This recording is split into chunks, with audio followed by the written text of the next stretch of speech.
ஒரு voice message வந்து வந்திருக்கு, உங்கள் கால் பார்த்தேன், இது அர்ஜென்ட்டா, பையன் சரியாக வந்துட்டாரு, நான் அப்புறம் கூப்பிட்டுமா. இந்த நடுவில் இருக்கிற வேர்டு இருக்குல்ல, அது எனக்கு கேட்குது, ஆனால் கேட்கல. வேற எதுவும் சொல்ல வராது, மாற்றி சொல்லிட்டாரா, நீங்கள் நம்ப மாட்டீங்கன்னா ப்ளீஸ் ஆகிட்டு.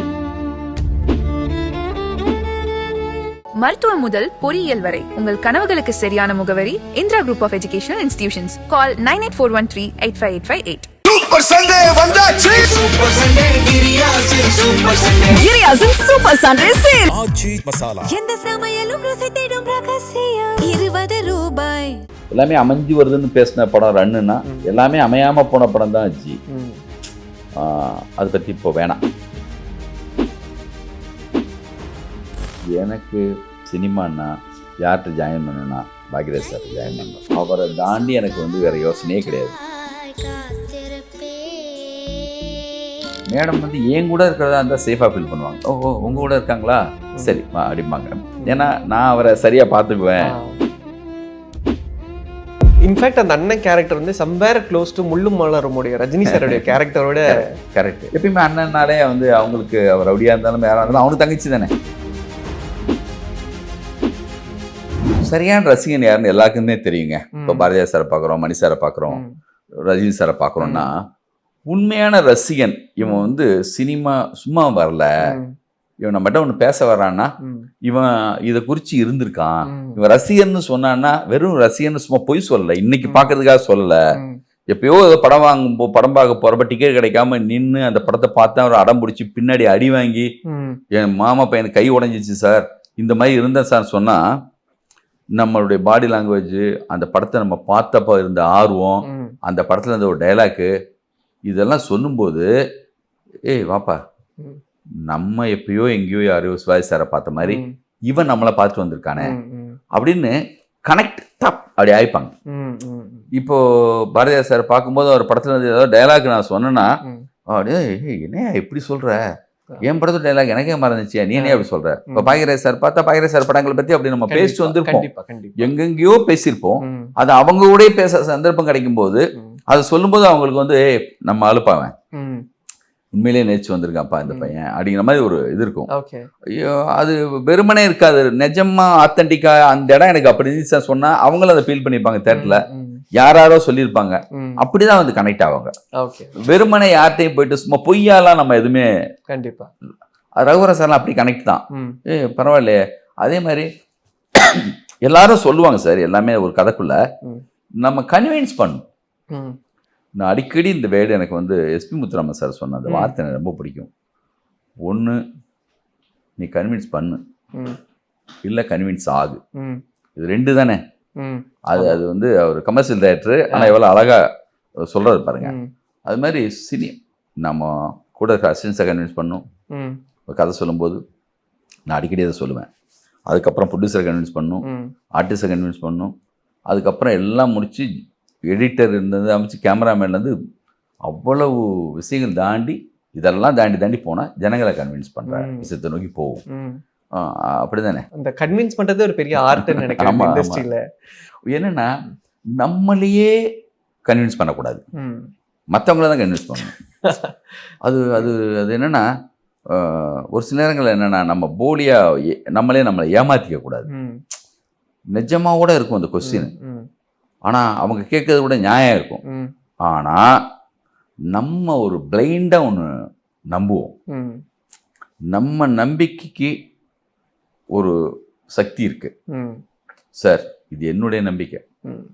உலகம் மொத்தமும் இருக்கிற பல ஸ்கிரிப்ட் அது எப்படா அப்படின்னா ஒரு டைரக்டரை நம்பியிருப்பான். நான் ஒரு சில படங்களை பார்த்து ரொம்ப ஆச்சரியப்படுவேன், இந்த ரைட்டர் எப்படா இதை நம்ப வச்சிருப்பாரு, எப்படி இதை வந்து பிலீவ் பண்ண வச்சிருப்பாரு அப்படின்னு ஆச்சரியப்பட்ட ஒரு சில படங்கள்லாம் இருக்கு. இதெல்லாம் நம்பி எப்படி எடுக்க முடியும்? அவங்க நம்புறாங்க.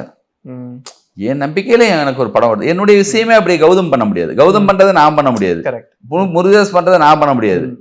அது அந்தந்த டைரக்டருடைய நம்பிக்கை தான். அது ஒரு கமர்ஷியல் படத்துல ரமணா மாதிரி ஒரு படம், அவ்வளோ பெரிய கமர்ஷியல் ஹீரோ தான் வந்து விஜயகாந்த் சார். நீ கிளைமேக்ஸ்ல சாகுறீங்க சார்னு ஒருத்தன் பண்றான், அவரும் ஒத்துக்கிறாரு, அவன் அப்படி கன்வின்ஸ் பண்ணியிருக்கான். கரெக்ட். அதுக்கான எழுதின ஒரு டயலாக் எனக்கு ரொம்ப பிடிக்கும். தீர்ப்பு கொடுத்தது பிறகு நீதிபதி நிப்பு உடைச்சிடுவார்ல, அது மாதிரி நான் இப்போ இருக்கக்கூடாது, இதுதான் கரெக்டான தீர்ப்புன்னு அவன் கொடுத்தாச்சு தீர்ப்பு. அந்த நிப்பு உடைஞ்சாகணும். அவன் அந்த அவரை சாகடிக்க முடிவு பண்ணிட்டான். அதுக்கான ஆதாரமான டயலாக்லாம் தேடுறான். அது மாதிரி நீங்க ஒரு இடத்துல ஸ்ட்ராங்கா இருந்தீங்கன்னா உங்களுக்கான எல்லா வேர்ட்ஸும் வந்து சேரும். நீங்க நம்ப வைக்கிறதுக்கான அந்த உலகத்துல இருக்கிற எல்லா விஷயங்களையும் உள்ள கொண்டு வருவீங்க. பத்தலைன்னு அதுக்குள்ள வேலை பார்ப்பீங்க. அப்புறம் எல்லா புது விஷயமும் கேள்வி கேட்பாங்க, நிறைய உங்களை வந்து பயமுறுத்துவாங்க. அதை தாண்டி நீங்க எவ்வளவு அதுல ஸ்ட்ராங்கா இருக்கீங்க அப்படி பார்ப்பாங்க. கொஞ்சம் அசைச்சு பார்ப்பாங்க. ஆனா நீங்க வந்து ஸ்ட்ராங்கா இருக்கணும். நான் ஆனந்தத்துக்கு ஒரு படம் தொடங்கினப்போ சேர்ந்துருக்காங்க. எப்பயுமே இந்த மாதிரி சேர்ந்துருக்கிறவங்க ஒரு சாங்கோ எல்லாம் வந்த பிறகு ஒரு 1/2 மணி நேரமோ 3/4 மணி நேரமோ இன்ட்ரோல வரும்போது பிரிவாங்க, திருப்பி சேருவாங்க. ஏதோ காரணத்தால பிரிவாங்க. படத்துல ட்விஸ்ட்டுங்கிறதே நான் ஃபீல் பண்ணது, நான் நிறைய சொல்லியிருக்கேன், இருந்தாலும் சொல்றேன். என்ன பிரிவாங்களான்னு படம் பார்க்கறவங்க மனசுல ஒரு ட்விஸ்ட் இருக்கு. பிரியாம இருக்கிறது தான் ட்விஸ்ட். ஒரு கேள்வியில ஒரு சின்ன இன்சிடென்ட்ல பிரிஞ்சவங்க தான் படம் பார்த்துட்டு இருக்காங்க. அவங்க மனசுல இருக்கு அந்த ட்விஸ்ட். அதனால பிரிய மாட்டாங்க, கடைசி வரைக்கும் பிரிய மாட்டாங்க. அப்படிதான் இருக்கும். அதுவே ட்விஸ்ட் தான். கண்டிப்பா. அது நான் பிக்ஸ் பண்ணது. ஓகே. இப்படி என்ன கதையே இல்லைங்க, ரொம்ப ஸ்லீக்கா இருக்கு. ஒரு பின்னாடி போறான், அவன் அண்ணன் ரவுடி அடிக்கிறான், இவன் அடிக்கிறான். அது எப்படிங்க இவ்வளவு பெரிய ரவுடி சாதாரண ஆளு, அது எப்படி? அது அப்படிதான். கேள்வி கேட்டா எதிர்த்து பதில் சொல்லிட்டே இருக்கிறது. எதிர்த்து பதில் சொல்றதெல்லாம் சீன். மாதவன் என்னென்னலாம் பண்ணுவார்னு யாராவது கேள்வி கேட்டாங்கன்னா நான் எதிர்த்து பேசுறதெல்லாம் சீன். கோவப்படுற மாதிரி கேள்வி கேட்பாங்க, ஆத்திரம் வரும். அதை கோவப்பட்டு அதை தாண்டி ஒன்று பேசுறது, என்ன கேள்வியோ அதையே சீனா வைக்கிறது, அப்படியே பேசி வளர்த்து தான் அந்த படம் வர்றது. இன்ஃபேக்ட் அந்த அண்ணன் கேரக்டர் வந்து சம்வேர் க்ளோஸ் டு முள்ளும் மலருடைய ரஜினி சாரோட கேரக்டரோட கரெக்ட். எப்பயுமே அண்ணன்னாலே வந்து அவங்களுக்கு அவர் ரவுடியா இருந்தாலும் யாரா இருந்தாலும் அவனுக்கு தங்கச்சி தானே, அவனுக்கு அந்த உரிமை இருக்கு இல்லையா?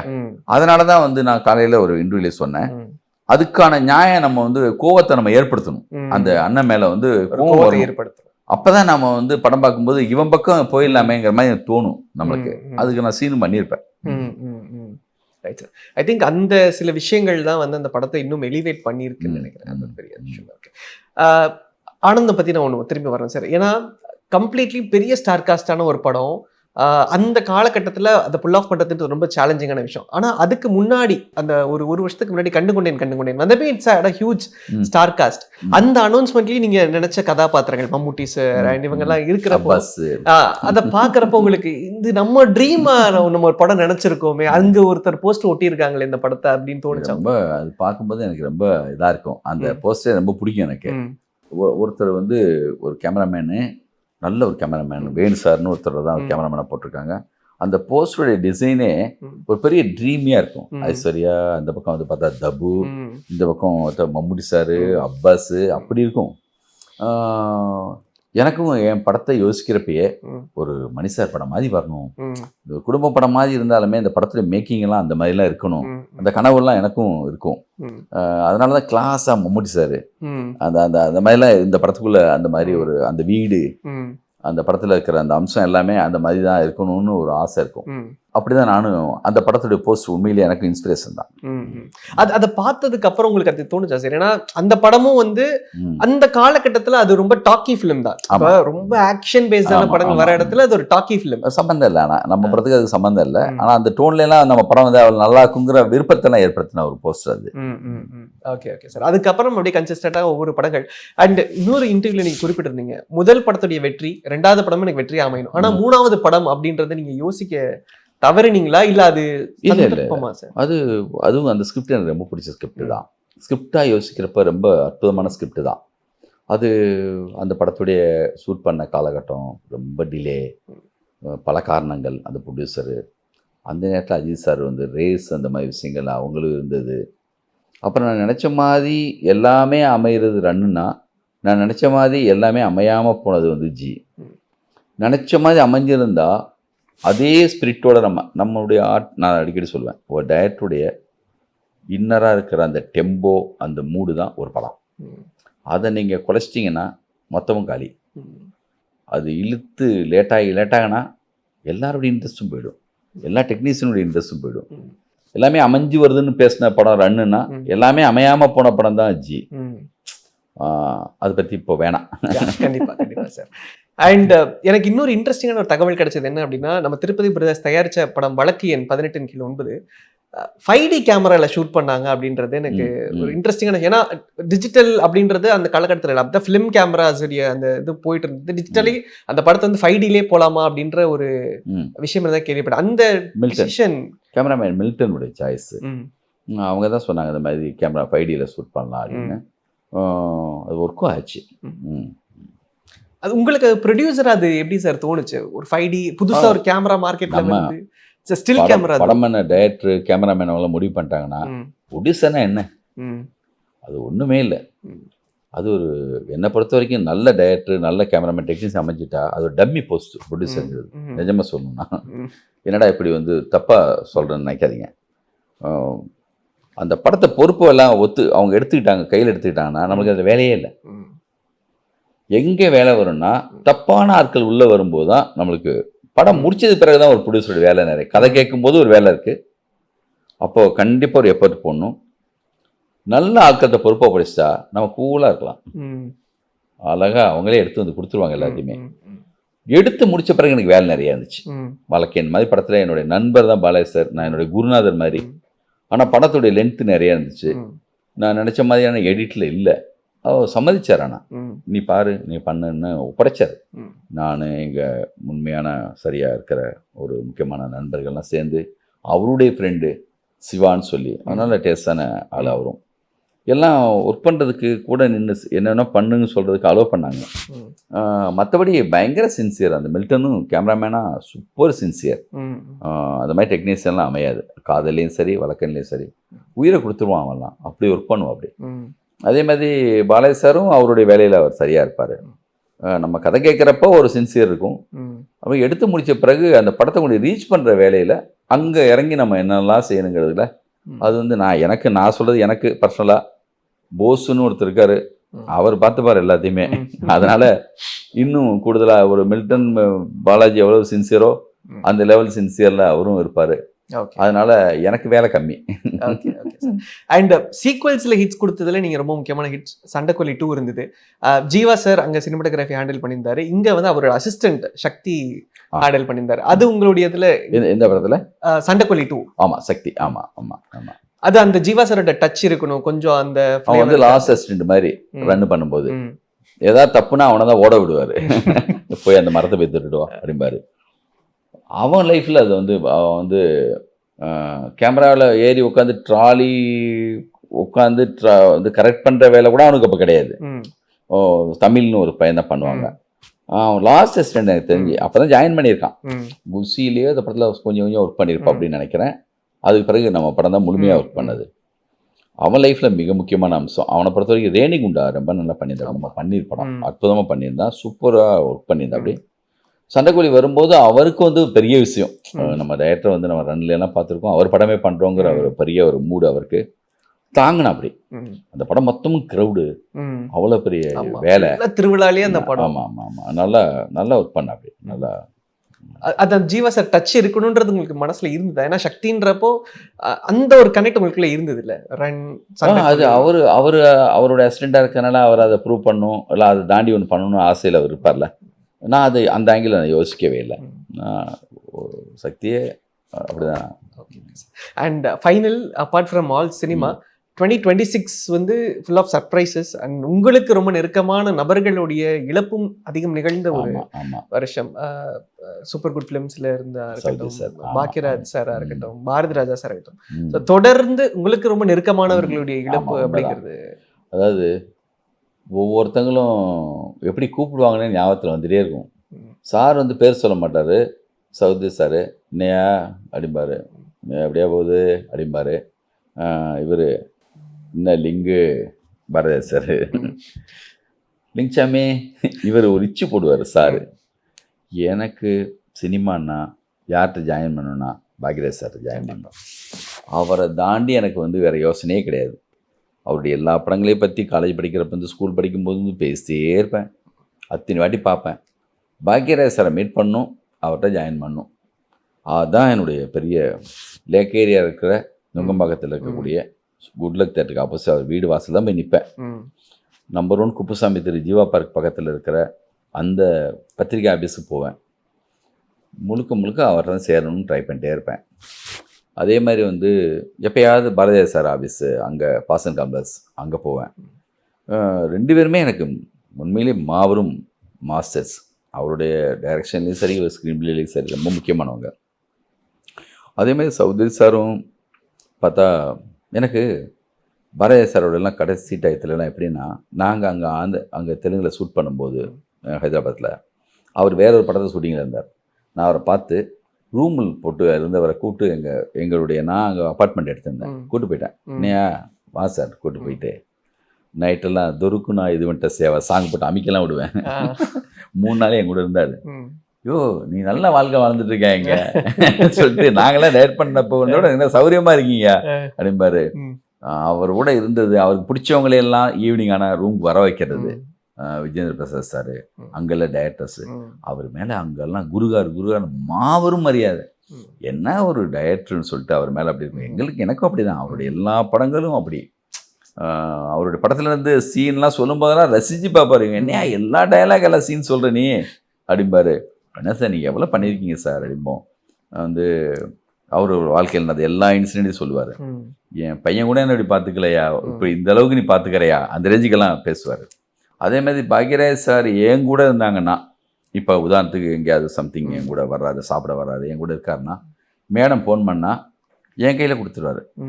மேடம் வந்து என் கூட இருக்கிறதா இருந்தால் சேஃபாக ஃபீல் பண்ணுவாங்க. ஓ உங்கள் கூட இருக்காங்களா, சரி அப்படிம்பாங்க. ஏன்னா நான் அவரை சரியாக பார்த்துக்குவேன் அப்படிங்கிற நம்பிக்கை அவங்க ஃபேமிலியிலேயே இருக்கும். என் கூட அந்த டிஸ்கஷன் ரூமுக்குள்ளே போக மாட்டோமான்னு நான் வெளியே இருந்து ஏங்கின காலம் போய் அவர் எங்கள் ஆஃபீஸ்க்கு வந்துட்டு அடுத்து என்ன கதை பண்ணுறேன் என்கிட்ட சொல்லு, நான் அதில் எதாவது சொல்ல முடியுமா பார்க்குறேன்னு. அதெல்லாம் என்னுடைய வாழ்க்கையில் வந்து பெரிய கனவு மாதிரி எனக்கு அப்படி இருந்துச்சு எனக்கு. அது வந்து பாக்யராஜ் சார் எல்லாம் உண்மையிலே இன்னும் கொஞ்ச நாள் இருந்திருக்கலாம். டக்குன்னு ஒன்று நிகழ்ந்துருச்சு. பாரதியார் சார் வந்தாவது என்னென்னா ஒரு 2 வருஷம் நம்ம ஒரு உடம்பு சரியில்லாமல் இருந்து அப்படி ஆனதுனால நம்மளுக்கு வந்து லேட்டாக தான் அது உரைச்சது. பாரதியார் சார் இல்லை இப்போ அப்படின்னு. ஆனால் பாக்யராஜ் சார் வந்து பயங்கர ஷாக்கு. என்னாலாம் ஒரு வாய்ஸ் மெசேஜ் பாரதியம் சார் போட்டிருக்காரு. முதல் நாள் நைட்டு நான் பேசியிருக்கேன். பேசி மலேசியாவில் நம்ம ஆடியோ ஃபங்க்ஷனுக்கு சார் நீங்கள் வரணும் சார். அப்படியே இல்லைங்க சாமி நான் வந்துடுறேன், காலைல நீ பேசு அப்படி சொல்லிட்டேன். கட் பண்ணால் காலையில் ஒரு 8:30 அடிக்கிறேன். அடித்த ஃபோன் போகல. வேறு ஏதோ விஷயத்துக்காக பாரதியம் சாருக்கு ட்ரை பண்ணுறேன். அப்போது ஒரு வாய்ஸ் மெசேஜ் ஒன்று வந்திருக்கு. உங்கள் கால் பார்த்தேன், ஏதோ அர்ஜென்ட்டா, பாக்யராஜ் சார் இறந்துட்டாரு, நான் அப்புறம் கூப்பிட்டுமான்னு. இந்த நடுவால் இருக்கிற வேர்டு இருக்குல்ல, அது எனக்கு கேட்குது ஆனால் கேட்கல. வேற ஏதோ சொல்ல வர்றாரு, மாற்றி சொல்லிட்டாரா? நீங்கள் நம்ப மாட்டீங்க, நான் ப்ரீஸ் ஆகிட்டேன். திருப்பி கேட்குறேன். ஒரு தடவை 2 தடவை. ஏதோ தப்பாக இருக்க இந்த வேர்டு. பாக்யராஜ் சார் இறந்துட்டாருன்னு சொல்கிறாரா? என்ன சொல்ல வர்றாரு இவர் சார்ன்னு? இல்லை வேறு ஏதோ சொல்கிறாரு. போன வச்சிட்டேங்க அப்படியே, என்னால் முடியல. ஏதோ ராங்காக வந்துருச்சு, இது மெசேஜ் தப்பு அப்படிங்கிற மாதிரி தோணுது. அப்புறம் தான் சார் ஃபோனுக்கு மறுபடியும் ட்ரை பண்ணுறேன். அப்புறம் தான் சாயந்தரம் எடுத்தேன். அப்படி எடுத்துகிட்டு அப்போலோவில் இந்த மாதிரி ஆகிடுச்சுன்னொன்னே உன்னை கிளம்பி அப்போலோவுக்கு போயிட்டேன். கண்டிப்பாக ஒரு பெரிய இழப்பு தமிழ் சினிமா இண்டஸ்ட்ரிக்கு. Thank you so much sir. Wonderful time.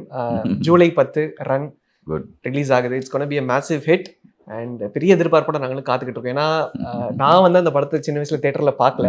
திருப்பி அந்த தியேட்டரில் போய் இன்னைக்கு திருப்பி அதை விட்னஸ் பண்ணுறப்போ இந்த எனக்கே தெரியலை இந்த படம் என்ன மாதிரி பண்ண போகுது செய்யுதுன்னு தெரியாது. ஆனால் வந்து இந்த படத்தை என்னை விட ரொம்ப நம்புகிற ஒருத்தர் ஜெகதாம்பேன்னு சொல்லி பிரீமிஸ்ன்னு சொல்லிட்டு பாலாஜி சார்னு சொல்லி அவர் தான் வந்து பைசன் படம் பார்த்துட்டு தெலுங்குல அவர் தான் பண்ணார். அவர் ரொம்ப நம்புறாரு, உண்மையிலே என்னை விட பெருசாக நம்புறாரு. இந்த படம் கண்டிப்பாக நல்லா வரும் சார் சொல்லிட்டு தமிழ், மலையாளம், கேரளா, கர்நாடகா எல்லாமே ரிலீஸ் பண்ணுவோம் சார் வந்திருக்காரு. எனக்கு ஆல்ரெடி இந்த படம் என்னென்ன செஞ்சு கொடுக்கணுமோ எல்லாமே கொடுத்துருச்சு. அந்த ஒர்க் பண்ணும்போதும் அதுக்கான எல்லா அமைஞ்சு அப்படி வந்துச்சு. ம். இந்த படத்துக்குன்னு ஒரு அமைப்பு இருக்கு. ம். அது எப்பயுமே அது பார்க்கலாம். கண்டிப்பா. என்ன செய்யுது. கண்டிப்பா sir, we are waiting. Thank you so much for the Please. wonderful time sir. Thank you. Thank you so much sir. Thank you. மருத்துவம் முதல் பொறியியல் வரை உங்கள் கனவுகளுக்கு சரியான முகவரி Indira group of educational institutions. Call 9841385858. Super Sunday வந்தாச்சு. சூப்பர் சண்டே கிரியாசின் super Sunday sale. Aachi Masala. எந்த சமையலும் ருசி தேடும் ரகசியம் 20 ரூபாய்.